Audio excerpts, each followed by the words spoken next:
She loved seeing what the world had to offer. And as a young boy, I'm going to take the echo off. Maybe just leave it there. As a young boy, I always saw her as the jet setter of the family. You know, going to different places and waiting for her to come back, usually with gifts for us. And I remember us sitting around and Ninang Mila telling us stories of her travels, visiting Rome, Paris, Switzerland. So places like the Trevi Fountain and all that were places that I wanted to go to as a kid. And when the opportunity for me to travel back in 2005 to visit Germany and other places in Europe, it was more than just her stories that allowed me to get there. It was her encouragement and also her sponsorship. I might turn this off. Can you guys hear me? Yeah. Is that all good? Okay. No more annoying echo. So that's the thing about her. I already spoke about her love of entertainment, music, and comedy. These were things that she also shared with us. So a lot of what people will tell you about Mila is that she would love to give and that she never really did things for herself. But I can tell you that she had things that she enjoyed. Movies, music, listening to classics like the Mamas and the Papas, ABBA, the Beatles. These were things that we would listen to on long drives. In terms of entertainment, you know, she loved the comedic timing of Rowan Atkinson, whether it was Mr. Bean or Blackadder or his live special. These were things that we would enjoy together and laugh at. Russell Peters, I used to watch comedies with her. Because of Ninang, I was introduced to James Bond at an early age. And we grew up watching the classic ones from Sean Connery and Roger Moore. And in turn, I shared with her my enjoyment of the Mission Impossible series. So she gave me James Bond, I gave her Ethan Hunt in return. What else? So even though Mila never settled down with anyone, she was a romantic in the most classic sense. She had a good admiration for leading men like Christopher Plummer in The Sound of Music, Dick Van Dyke in Mary Poppins, the James Bond actors, and of course Mr. Bean himself. That's why I turned out a bit like Johnny English. So if you guys know that joke. And I'm sure if Ninang was into Fast and Furious, she would have appreciated all the JDM, all the skylines outside, the convoy, from the funeral, from the mass, all the way to her grave. She would have loved that because of family. I was hoping that would get a bit of a laugh, but that's okay. I'm not that good at comedy. But we all know how much Ninang loved people. Amen? Amen. And she loved people so much that she had so many circles of friends. Many of whom have attended the novenas throughout the week, whether online or not. So many people wanted to give her respect.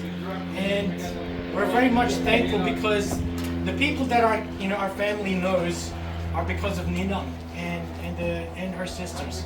So we thank you for that. And no more was her love of people more true than with her family. She did everything for us. She never hesitated when any one of us nephews and nieces were in need. She was always there and she never wanted anything in return. She was so generous that she shared her circle of friends with us so that their kids would be our friends. And that their, the kids of the kids would be the friends of our kids as well. And that the generations of friendship would live on through her. So, everything that was hers essentially was ours. That's how she lived. She never wanted anything back. From all the cars that she owned became our learner vehicles when we were learning to drive. Every home that she lived in was our refuge whenever we would run away from our problems or our homes.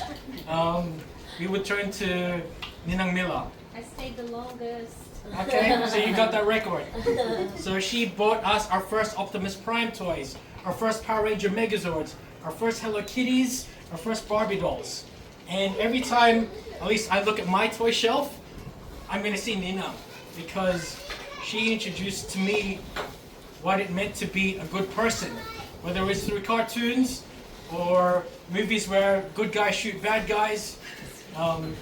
That's what I loved about Ninang. She knew what good people would strive for.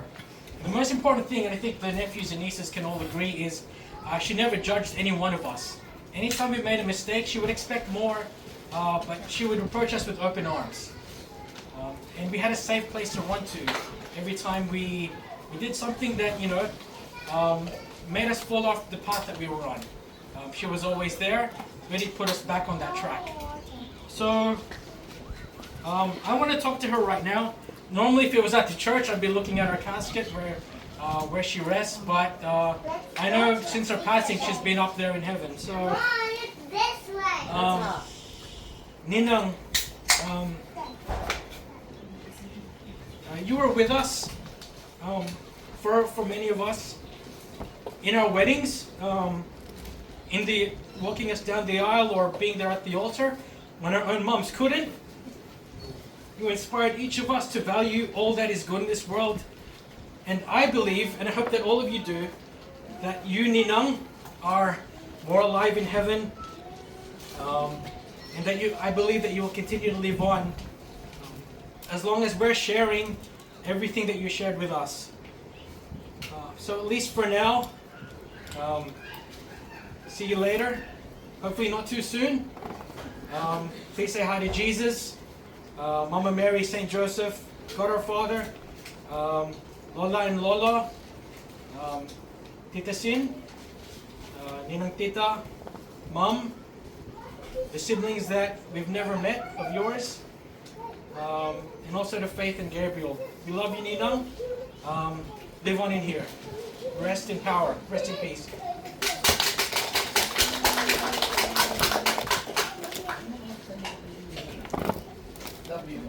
Okay, I don't know what to say now. Enjoy the food. There's plenty of more. I think we'll do prayers. We're going to head back to Brisbane now that I've said everything. Just kidding. We'll leave in a few minutes. Thank you all.